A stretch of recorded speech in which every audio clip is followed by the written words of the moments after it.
പക്ഷെ ആം ആദ്മി പാർട്ടി ഒരിക്കൽ പറഞ്ഞിരുന്നത് ഞങ്ങൾ എന്താണ് പറയുക വികസനം അല്ലെങ്കിൽ അഴിമതി വിരുദ്ധത മാത്രമാണ്. ക്രിമിനൽ കേസുകൾ ധാരാളമുള്ള MLA-മാർ ഇത്തവണ കൂടി ഇന്നും കൂടി കേസെടുത്തിട്ടുള്ളത് ഒരുപക്ഷെ ഡൽഹിയിൽ ഏറ്റവും കൂടുതൽ ക്രിമിനൽ കേസുള്ള MLA-യുടെ പേരിലാണ്. അത് ആം ആദ്മി പാർട്ടിയുടെ MLA ആണ്. ആ രൂപത്തിലെല്ലാം വലിയ വിമർശനമാക്കിയും അല്ലെങ്കിൽ അത് ആം ആദ്മി പാർട്ടിയുടെ ഒരു പ്രതിച്ഛായ ഇല്ലാതാക്കാൻ കൂടി BJPക്ക് കഴിഞ്ഞിട്ടുണ്ട്. ഇപ്പോൾ ഒരിക്കൽ കൂടി ഈ ചാണക്യ സ്ട്രാറ്റജി ഒരുപക്ഷെ കഴിഞ്ഞ കാലങ്ങളിലൊക്കെ കഴിഞ്ഞ 10 വർഷത്തിനിടയിൽ ഏറ്റവും മനോഹരമായി സർവേ ഫലങ്ങൾ കൊണ്ടുവന്നിട്ടുള്ള ഒരു ഏജൻസിയാണ് ചാണക്യ പറയുന്നത് 44 സീറ്റുകൾ വരെ, അതായത് നേരത്തെ പറഞ്ഞതിന് ഒരു ഘടകവിരുദ്ധവും അല്ലാതെ വളരെ കൃത്യമായി 44 സീറ്റുകളിലേക്ക് ചാണക്യം പറയുന്നു. അവിടെ ചാണക്യം 30 സീറ്റുകളിലേക്ക് എത്തുന്നില്ല ആം ആദ്മി, പകരം 28 സീറ്റുകളിലേക്കാണ് ആം ആദ്മി പാർട്ടി എത്തുന്നത്. പക്ഷെ ചാണക്യ 2 സീറ്റ് മുതൽ 3 സീറ്റ് വരെ കോൺഗ്രസിന് പറയുന്നുണ്ട്. അങ്ങനെയെങ്കിൽ നമ്മൾ നേരത്തെ പറഞ്ഞ പോലെ വീണ്ടും കോൺഗ്രസ് ആം ആദ്മി പാർട്ടിയുടെ തന്നെ വോട്ട് പിടിക്കുകയാണ്. കൂടുതൽ വോട്ടുകളിലേക്ക് കാര്യങ്ങൾ പോവുകയാണ്. ഏതാണ്ടൊരു ഈ 49 സീറ്റുകൾ എന്നുള്ളത് പറയുമ്പോൾ അത് ഉറപ്പായും BJPയുടെ അധികാരത്തിലേക്ക് വരുന്ന സാഹചര്യമാണുള്ളത്.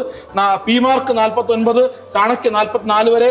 പീപ്പിൾസ് പൾസാണ് ഏറ്റവും കൂടുതൽ, ഏതാണ്ട് 60 സീറ്റുകൾ. അതായത് ആം ആദ്മി പാർട്ടി ഇപ്പോൾ അവിടെ നിൽക്കുന്നു, അവിടേക്ക് BJP തിരിച്ചു കൊണ്ടുപോകുന്ന സാഹചര്യത്തിലേക്ക് പി-മാർക്ക് പറയുന്നു.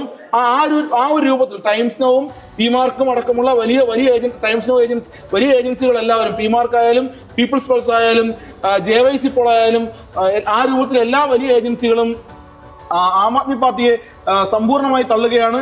എല്ലാവരും ഏതാണ്ട് 30 സീറ്റുകൾക്ക് താഴെ, ഒരു ശരാശരി 28 മുതൽ 32 വരെ സീറ്റുകൾ മാത്രമാണ്. അതൊരു ഒരിക്കലും അധികാരത്തിലേക്ക് എത്താൻ കഴിയുന്ന ഒരു രാഷ്ട്രീയ അന്തരീക്ഷം ആം ആദ്മി പാർട്ടിക്ക് സൃഷ്ടിക്കുന്നില്ല, പകരം BJPക്കാണ് സൃഷ്ടിക്കുന്നത്. എന്തായാലും ഈ കഴിഞ്ഞ നരേന്ദ്രമോദി ഇന്ന് പോയി ഒരുപക്ഷെ ത്രിവേണിയിൽ മുങ്ങിക്കുളിച്ചോടുകൂടി ഏതാണ്ട് കാര്യങ്ങൾ വളരെ വ്യക്തമാണ്. കഴിഞ്ഞ 2 ലോക്സഭാ തെരഞ്ഞെടുപ്പിൽ നമ്മൾ കണ്ടതാണ് അദ്ദേഹം കൈലാസത്തിൽ പോയി ധ്യാനം വരുന്നതും ഇന്ന് ത്രിവേണി സംഗമത്തിൽ പോയി കുളിക്കുന്നതും.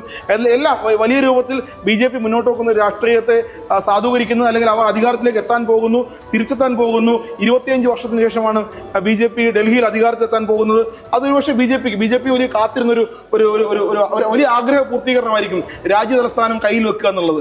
അത് സാധിച്ചെടുക്കുകയായിരിക്കും. അത് ഒന്നവരുടെ ലോജിസ്റ്റിക്സ്, അത് ഭരണത്തിന്റെ ആ ക്രമം അനുസരിച്ച് അതിനെ ഏറ്റവും സ്മൂത്ത് ആക്കി കൊണ്ടുപോകാൻ അവർക്ക് ഡൽഹി കൂടെ പിടിക്കേണ്ടിയിരിക്കുന്നു. മറ്റൊന്ന്, ലഫ്റ്റനന്റ് ഗവർണറും AAPയും അല്ലെങ്കിൽ ഡൽഹി ഭരിക്കുന്ന സംസ്ഥാന സർക്കാരും തമ്മിലുള്ള ഈ ചേരിപ്പോരും ഇവർ തമ്മിലുള്ള യുദ്ധവും അവസാനിപ്പിക്കേണ്ട ആവശ്യമുണ്ട്.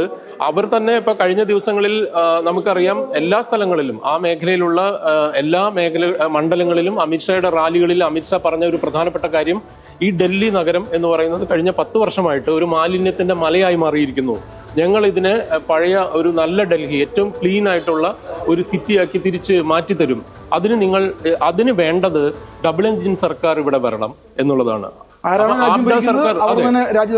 അബ്ഡ സർക്കാർ പോകണം, പകരം ഡബിൾ എഞ്ചിൻ സർക്കാർ വന്നാൽ മാത്രമാണ് സ്റ്റേറ്റിന്റെ ഡെവലപ്മെന്റ് ഉണ്ടാവും എന്നുള്ളതാണ്. മാത്രമല്ല അവസാന ഘട്ടങ്ങളിൽ ഒരു പരിധിവരെ എനിക്ക് തോന്നുന്നു യമുനയിലെ വിഷയം വലിയ രീതിയിലുള്ള പ്രചരണം, കോലാഹലം ഉണ്ടാക്കുകയോ അല്ലെങ്കിൽ വലിയ രീതിയിൽ അതിന് ബലം കിട്ടുന്ന തരത്തിലേക്കുള്ള ആ ചർച്ചകൾ ജനങ്ങളെ സംബന്ധിച്ച്, വോട്ടർമാരെ സംബന്ധിച്ച് സ്വാധീനിച്ചിട്ടുണ്ട്.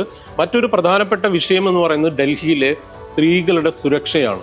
ഈ സ്ത്രീകളുടെ സുരക്ഷ എന്ന് വെച്ചാൽ ഇന്ത്യയിലെ ഏറ്റവും പ്രധാനപ്പെട്ട സ്ത്രീകൾക്കെതിരായിട്ടുള്ള അതിക്രമങ്ങൾ, പ്രത്യേകിച്ച് ലൈംഗിക അതിക്രമങ്ങൾ ഏറ്റവും കൂടുതലുള്ള ഒരു നഗരമായിട്ട് ഡൽഹി മാറിയിട്ടുണ്ട്. ആ പേരിലാണ് കോൺഗ്രസിൽ നിന്ന് ആം ആദ്മി പാർട്ടി അധികാരത്തിലേക്ക് എത്തുന്നത്. അതെ അത് കഴിയാതെ പോയത് കേജ്രിവാളിന് കഴിഞ്ഞ. അപ്പോൾ സ്വാഭാവികമായിട്ടും 15 വർഷമായി ഭരണമില്ലാത്ത കോൺഗ്രസിനെ സംബന്ധിച്ച്, അല്ലെങ്കിൽ 15 വർഷത്തിന് ശേഷം ഭരണം പിടിക്കണമെന്ന് അവർ ആഗ്രഹിച്ചാൽ പോലും അത് നടക്കില്ല. പക്ഷേ 28 വർഷത്തിന് ശേഷം എനിക്ക് തോന്നുന്നു BJPയെ സംബന്ധിച്ചിടത്തോളം ഇപ്പോ കേജ്രിവാളിന്റെ തന്നെ മണ്ഡലം നോക്കൂ. പർവേഷ് സാഹിബിനെ പോലെ ഒരാൾ, അതായത് പഴയ മുഖ്യമന്ത്രിയായിരുന്ന അല്ലെങ്കിൽ പഴയ നേതാവായിരുന്ന BJPയുടെ സാഹിബ് സിംഗ് വർമ്മയുടെ മകനാണ് ഇത്തവണ കേജ്രിവാളിനെതിരെ മത്സരിക്കുന്നത്. ഇപ്പുറത്ത് സന്ദീപ് ദീക്ഷിതിനെ പോലെ ഷീലാ ദീക്ഷിതിന്റെ മകൻ മത്സരിക്കുന്നു.